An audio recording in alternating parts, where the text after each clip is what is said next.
نحمده ونصلي ونسلم على رسوله الكريم اما بعد فاعوذ بالله من الشيطان الرجيم بسم الله الرحمن الرحيم فحملته فانتبذت به مكانا قصيا۔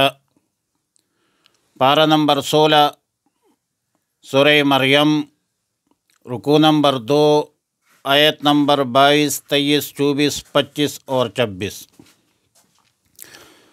فحملته، پس اسے حمل ٹھہر گیا، فانتبذت،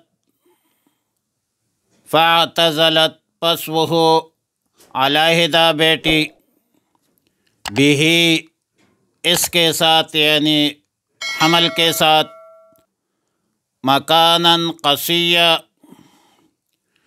ایک دور جگہ پر، فأجاءها المخاض،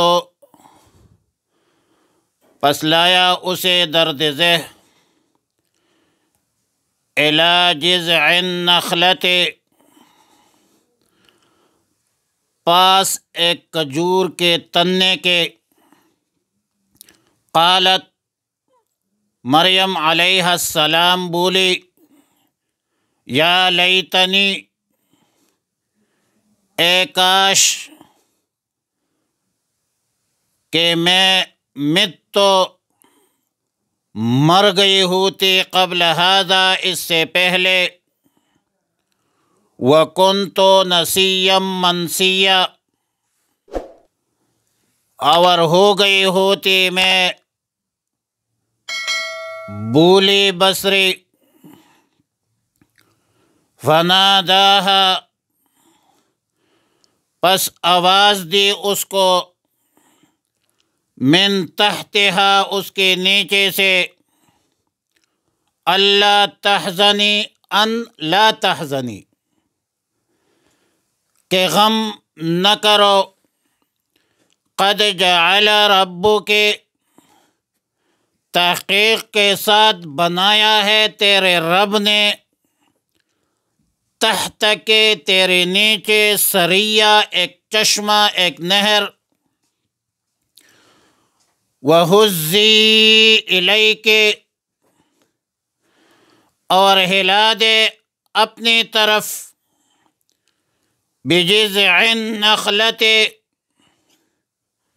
کھجور کے تنے کو، تُسَاقِطْ عَلَيْكِ، وہ گرائے گا، علیک، تجھ پر، رطباً، جنیہ، تر و تازہ کھجور ہے، فکلی، پس کھائے، واشربی، اور پیے، وقری عینا، اور ٹھنڈا رکھ آنکھ، فَإِمَّا تَرَيِنَّ مِنَ الْبَشَرِ أَحَدًا، پس اگر دیکھے آدمیوں سے کوئی، فقولی، تو آپ کہہ دیجئے، انی نذرت للرحمن صوما، کہ میں نے تو نظر مانی ہے رحمان کے لیے، صوماً، روزہ کی، فلن اکلم اليوم، پس میں کلام نہیں کروں گی، بات نہیں کروں گی، اليوم، آج کے دن، انسیہ، کسی بھی انسان سے۔ آیات مذکورہ، آیات نمبر 22 میں فرمایا فحملت ہو، یعنی پھر اس وقت سیدہ مریم علیہ السلام کو حمل ہو گئی، فانتبذت به مکانا قصیا، اور جب وضع حمل کا وقت قریب آیا تو شرم کے مارے اس حمل کو لی ہوئی کسی دور جگہ پر چلی گئی، فأجاءها المخاض إلى جذع النخلة، پس لے آیا اس کو درد ذہ کھجور کے ایک درخت کی طرف، تاکہ اس پر ٹیک لگا سکے۔ مخاض وجع الولادت کو کہتے ہیں۔ بچے کی پیدائش کے وقت جو عورت کو تکلیف ہوتی ہے اس کو مخاض کہتے ہیں، وجع الولادہ کہتے ہیں، درد ذہ کہتے ہیں۔ اور جذع النخلہ کا معنی ہے کھجور کا تنہ۔ جب وضع حمل کا وقت قریب آیا تو حضرت مریم علیہ السلام شرم کے مارے جنگل میں ایک کھجور کے درخت کے پاس چلی گئی۔ جس جگہ چلی گئی تھی وہ اس جگہ کا نام ہے بیت اللحم، اور یہ بیت لحم بیت المقدس سے کچھ فاصلے پر ہے، اور وہاں بیت المقدس میں حضرت مریم علیہ السلام کی طرح ایک اور مرد صالح تھا، مسجد کی خدمت پر مامور تھا، جس کا نام یوسف النجار تھا۔ حضرت مریم علیہ السلام کا چچا زاد بھائی تھا اور بڑا عابد زاہد نیک آدمی تھا، پرہیزگار تھا۔ سب سے پہلے یوسف نجار کو معلوم ہوا تو حیران رہ گیا کہ اس عفیفہ پاکیزہ پاک دامن کو کیا ہوا ہے، کیونکہ ایک طرف حضرت مریم علیہ السلام کی کرامت، عفت، طہارت کے آثار، اور دوسری طرف حمل کے آثار دیکھ کر متحیر ہو گیا کہ آخر یہ کیا ماجرا ہے۔ اور اگرچہ زبان سے چپ رہتا تھا مگر اندر اندر سے دل میں طرح طرح کے خیالات آتے تھے، اور بالآخر ایک دن کنایتاً مریم علیہ السلام سے سوال کیا کہ اے مریم، تیرے بارے میں میرے دل میں خیالات پیدا ہوئے، اور ایک خیال ہے اور میں اس کو چھپانا چاہتا ہوں مگر وہ مجھ پر غالب آ جاتا ہے۔ میں اس کو تجھ پر ظاہر کرنا اپنے لیے شفا سمجھتا ہوں۔ مریم علیہ السلام نے پوچھا کہ کیا خیال ہے آپ کے دل میں، کیا ہے آپ کے دماغ میں؟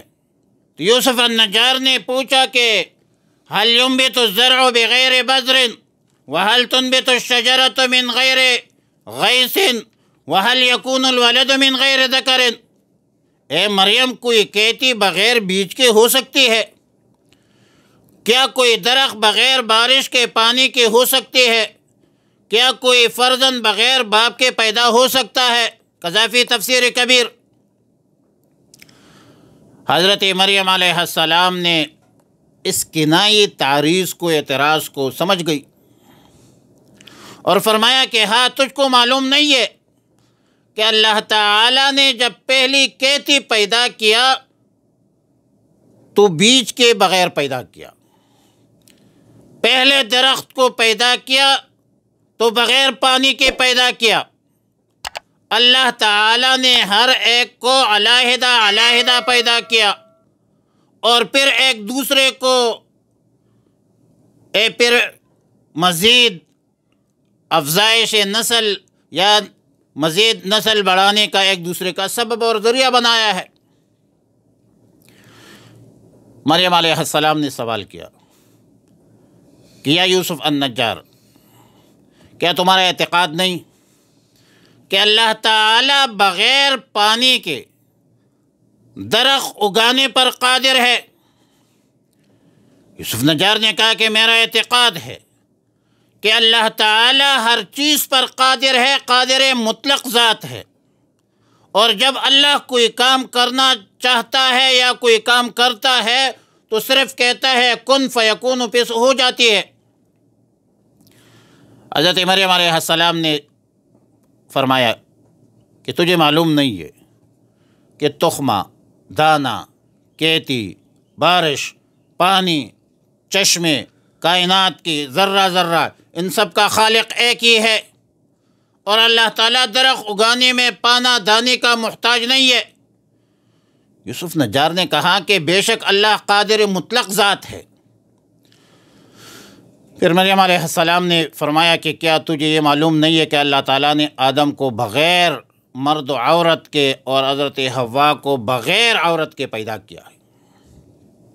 اور پھر کہا قالت یا لیتنی مت قبل ھذا، مریم علیہ السلام کہنے لگی کہ کاش میں اس حالت سے پہلے مر گئی ہوتی، بھولے بسرے ہوتی۔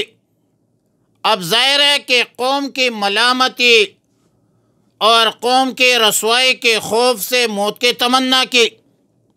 لیکن یہاں پر ایک سوال ہے کہ موت کی تمنا دنیاوی تکالیف پر یا مصائب پر درست نہیں ہے۔ یہ تو مقربین کا، اللہ کے جو لوگ قریب ہیں وہ تو ان چیزوں کو برداشت کرتے ہیں۔ پھر عمر کا زیادہ ہونا، توبہ اعمال صالحہ کے لیے وقت کا میسر ہونا، یہ ایک نعمت عظمیٰ ہے۔ پھر سوال یہ ہے کہ پھر مریم علیہ السلام نے موت کی تمنا کی ہوگی۔ جواب یہ ہے کہ بنی اسرائیل میں تمنا موت کی ممانعت بعد میں پیدا ہوئی۔ موت کی تمنا کی ممانعت کا حکم جو ہے بعد میں نازل ہوئی، اور یہ واقعہ جو ہے یہ پہلے کا ہے۔ دوسرا جواب یہ ہے کہ حضرت مریم علیہ السلام کی موت کی تمنا قوم کے ملامتی رسوائی خیال کر کے بے اختیار الفاظ نکل گئے اس کی زبان مبارک سے، غلبہ حال کی بنیاد پر محمول کیا جائے، اور غلبہ حال میں کوئی بھی انسان وہ من کل الوجوہ مکلف نہیں ہوتا۔ آیت نمبر 24 میں فرمایا فناداها من تحتها الا تحزنی، جبریل امین نے نیچے سے آواز دی کہ آپ غم مت کیجئے، تمہارا پروردگار تمہارے نیچے ایک نہر جاری کر دے گا، بلکہ جاری کر دی۔ سریہ چوٹی نہر کو کہتے ہیں جو اس وقت بطور کرامت جاری ہوئی۔ وَهُزِّي إِلَيْكِ بِجِذْعِ النَّخْلَةِ تُسَاقِطْ عَلَيْكِ رُطَبًا جَنِيًّا، کھجور کے تنے کو پکڑ کر اپنی طرف ہلا لیجئے، آپ پر پکی پکی کھجوریں گرے گی۔ فَكُلِي وَاشْرَبِي وَقَرِّي عَيْنًا، اس پھل کو کھاؤ، اس پانی کو پیو، اور بچے کو دیکھ کر آنکھیں ٹھنڈی کرو۔ اور واقعی بچے کو، چھوٹے بچوں کو جو بندہ دیکھتا ہے بندے کا دل باغ باغ ہو جاتا ہے۔ اطباء کہتے ہیں کہ نفاس میں رطب تازہ کھجور سے بہتر کوئی غذا نہیں ہے، اور ظاہر ہے کہ کھجور خود ہر انسان کے لیے ایک بہترین غذا ہے۔ فَإِمَّا تَرَيِنَّ مِنَ الْبَشَرِ أَحَدًا، پس اگر انسانوں میں سے، بشریت میں سے، آدمیوں میں سے کوئی آتا ہے، اعتراض کرتا ہے، تو فَقُولِ إِنِّي نَذَرْتُ لِلرَّحْمَنِ صَوْمًا، تو کچھ بھی مت بولنا، بلکہ اشارہ سے کہہ دینا کہ میں نے اللہ کے واسطے روزہ کی نظر مان رکھی ہے، اور اس وجہ سے فَلَنْ أُكَلِّمَ الْيَوْمَ إِنسِيًّا، میں آج کسی آدمی سے زبان سے بات نہیں کروں گی۔ اللہ تعالیٰ کے ذکر و فکر میں مشغول رہو۔ اور ظاہر ہے کہ اسلام سے قبل از اسلام یہ بھی عبادت میں داخل تھے کہ بولنے کا روزہ رکھ کے صبح سے رات تک کسی سے کلام نہ کرے، تو دین اسلام میں تو اس کی ممانعت ہے۔ دین اسلام میں تو یہ عمل جو ہے یہ اس کا حکم منسوخ ہو گیا ہے، اور حکم یہ دیا ہے کہ برے کلام سے، برے گفتگو سے، گالی گلوچ، جھوٹ، غیبت، تہمت اور ان چیزوں سے پرہیز کرو۔ عام گفتگو ترک کرنا یہ اسلام میں کوئی عبادت نہیں ہے، اور جب بولنے کا روزہ عبادت نہیں ہے تو شریعت میں اس کی نظر بھی جائز نہیں ہے۔ لما رواه ابو داود مرفوعا لا يتم بعد احتلام ولا سماط یوم الى اللیل، یعنی بچہ بالغ ہونے کے بعد باپ کے مرنے سے یتیم نہیں ہوتا۔ ایک بچہ بالغ ہے اور باپ مر گیا تو اس کو آپ یتیم نہیں کہہ سکتے، یہ یتیم نہیں ہے، یتیم نابالغ ہوتا ہے، اس پر یتیم کے احکام جاری نہیں ہوتے۔ اور صبح سے شام تک خاموش رہنا یہ کوئی عبادت نہیں ہے۔ بہرحال حضرت مریم علیہ السلام کو اللہ تعالیٰ کی طرف سے حکم ہوا کہ آدمیوں میں سے، انسانوں میں سے، قبیلے میں سے، رشتہ داروں میں سے کوئی انسان آ جائے آپ کے پاس، کوئی بندے آ جائے تو آپ فرما دیجئے کہ میں نے رحمان کے لیے روزہ رکھا ہے اور میں کسی سے بات چیت نہیں کروں گی۔ اور انشاءاللہ العزیز پھر اگلے سبق میں مزید بقیہ واقعہ پڑھیں گے کہ فاتت بھی قومہا تحملو، وآخر دعوانا الحمدللہ رب العالمین۔